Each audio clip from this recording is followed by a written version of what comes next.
राधे राधे सबैजनालाई, हजुरहरूलाई फेरि पनि वेलकम छ मेरो मिनी ब्लगमा। र म चाहिँ आज देखाउन गइरहेको छु मर्निङ टाइमको कुकिङ टाइममा म चाहिँ कुकिङ गर्नुको साथसाथै अरू के काम भ्याउँछु भन्नेबारे यो भिडियोद्वारा प्रेजेन्टेसन भइरहेछ। And I hope you like it, comment and share. Okay, just keep watching. मैले चाहिँ साग चामल सबै एक लटमै तयार पारेर मैले सँगै चाहिँ दुईवटा चुलो जलाउने गर्छु। एन्ड एकदम छिटो एउटै ग्यासको लेभलमा दुईटै चिजहरू सँगै टाइममा पाकिरहेको हुन्छ सेम टाइममा। एन्ड मैले चाहिँ साग, यसै सागमा चाहिँ मैले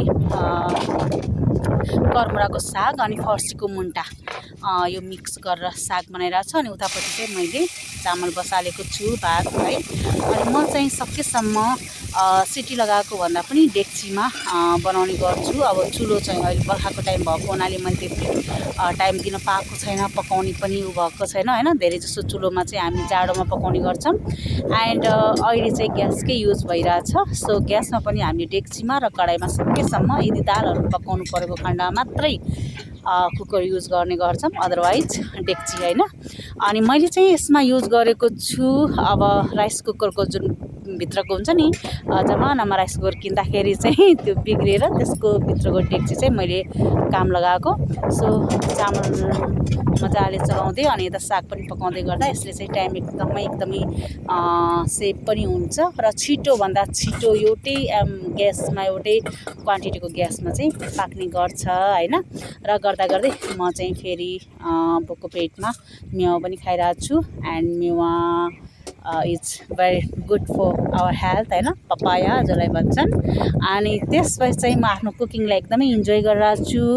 अनि त्यसमा मैले फेरि अब एड गरिरहेको छु तेल, मेथी, जिरा फुराइसकेर साग हालिसकेँ। अनि यो चाहिँ मैले हजुरहरूलाई नुन देखाउनुको कारण किनभने मैले स्पेसली अगाडिको भिडियो पनि भनिसकेँ हामी ढिका नुन युज गर्छौँ। र लास्ट भिडियोमा मेरो हस्बेन्डले चाहिँ यो ढिका नुनलाई एकदम मसिनो बनाइराख्नु भएको थियो। सो त्यही नुन चाहिँ मैले युज गरेँ अनि यसलाई मैले छोपिदिएँ। र मेरो एउटा हेबिट के छ भने पकाउँदै मैले चुलोहरू अलरेडी नै सफा गरिरहेको हुन्छु, किनभने तेलको छिटा यताउता हुन्छ नि। अनि त्यो मजाले तुरुन्तै सफा गर्ने बानी छ कि, यसले गर्दा चाहिँ ग्यास चुलो चाहिँ एकदम न्यू पनि देखिन्छ। अनि बाइचान्स कहिलेकाहीँ हतार भएको बेला चुलोको माथि हामीले मिठो पनि खान सकिन्छ। अनि त्यहाँ चाहिँ पाकिरहेको छ मेरो खाना पाक्दै अनि मलाई आइडिया आयो कि मसँग हिजो भर्खरै मेरो एकजना पिस साथीले चाहिँ केही बिउहरू दिनुभएको थियो, करेला होइन, अनि फर्सी, लौका है। अनि यो चाहिँ मैले खाली ठाउँ मेरो यो अरडीको सिटाहरू राखेको छ नि त, मैले बार जस्तो बनाएको छु, त्यसैको माथि बाजेर राखेको छु। सो यसमा चाहिँ मैले लौकी लगाइदिने भन्ने मेरो सोच भइरहेको थियो। अनि उहाँले दिनुभयो अनि त्यो चाहिँ मैले लगाइरहेको छु। लौकी चाहिँ अहिले लगाएको बोट बिरुवाहरू जे पनि तरकारी लहरेबारीहरू जे पनि छ, अब बर्खाभरिसम्म भनेपछि बर्खा पछि पनि हामीलाई एकदमै खान मिलिहाल्छ। करेला भयो, लौका भयो, फर्सी भयो होइन, चिचिन्डा भयो, के हुन्छ है।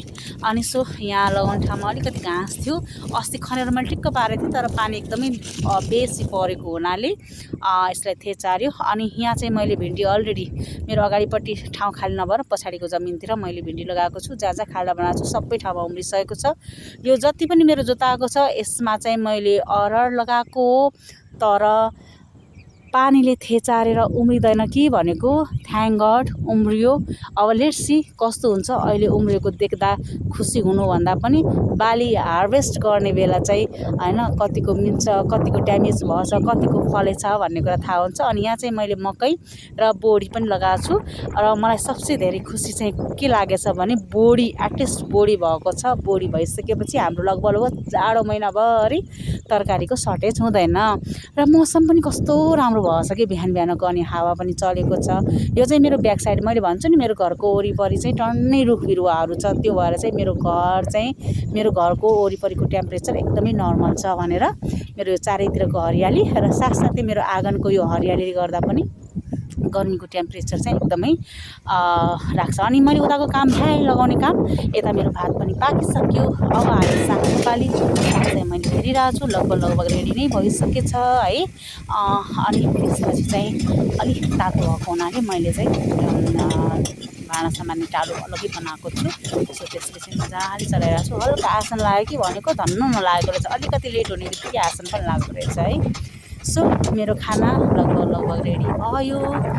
हेर्नुहोस् त्यति धेरै साग बनाएको घटेर कति थोरै भयो, घटेर साग होइन।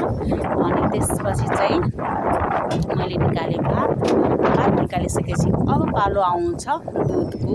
सो दुध पनि गरम गर्नु पर्यो भनेर एन्ड यो तरकारीको चुलो चाहिँ मैले बन्द गरिसकेँ, दुधको ग्यास चाहिँ एकदम स्लो गरिसकेँ, लो गरिसकेँ होइन।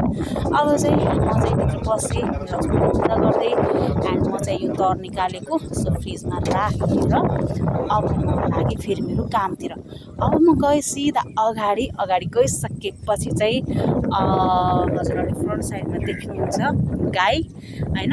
सो गाईलाई डोराइदिनु पऱ्यो भनेर अनि त्योभन्दा अगाडि मेरो फुलहरू हेर्नुहोस् अस्तिको बर्सातमा मैले लगाएको। सो गाई चाहिँ मेरो एकदमै फेभरेट एनिमल हो एन्ड मेरो घरको अगाडि यति बेसी घाँसहरू दुबोहरू आउँछ कि त्यसले गर्दा मलाई टाइम पनि हुँदैन। सो मेरो एकजना दिदी हुनुहुन्छ, उहाँको गाई चाहिँ यति दामी कि जुन खुर्पीले छिलेको जस्तै गर्ने कि मजाले चर्ने। अनि साथसाथै त्यसपछि मैले लगाएँ आज त्यसमा यो बाटामा चाहिँ मैले पपायाको बिउहरू पनि छरिदिएको थिएँ। अनि उम्रियो भने ठिकै छ, नउम्रियो पनि केही भएन भने अनि यसैमा मैले आज सुरु गरेँ हजारी फुलको बिउ लगाउन। अनि यो बाटामा पनि लगाएँ अनि त्यसपछि अब भुइँमा पनि लगाउने छु म चाहिँ है। हेर्दै गर्नुहोस् मैले चाहिँ गुच्छामा लगाउने गर्छु, च्यातेर भन्दा पनि, किन गुच्छामा राम्रो क्वालिटीको फुलहरू आउँछ भनेर। अब 100% प्योर त टोटली हुँदैन, बट केही न केही कमी चाहिँ कम क्वान्टिटीमा कम नम्बरमा चाहिँ लोकल टाइपको निक्लिन्छ, कुकुरे फुल भन्छौँ जसलाई है। र फाइनली अब म काम पनि सिधाउन आँटेँ। एउटा माला फेरि बच्यो, यसलाई पनि मैले अर्को ठाउँमा बाटामा बेसी ठाउँ नभएको हुनाले भुइँमा लगाउन थालेँ। अनि यो भयो मखमली फुल जुन चाहिँ हाम्रो भाले फुल पनि भनिन्छ। सो यो पनि मेरो एकजना स्टाफ साथीले दिनुभएको थियो, रेड्सी कस्तो उम्रिन्छ राम्रो क्वालिटीको रहेछ भनेर भनिराख्नु भएको थियो होइन।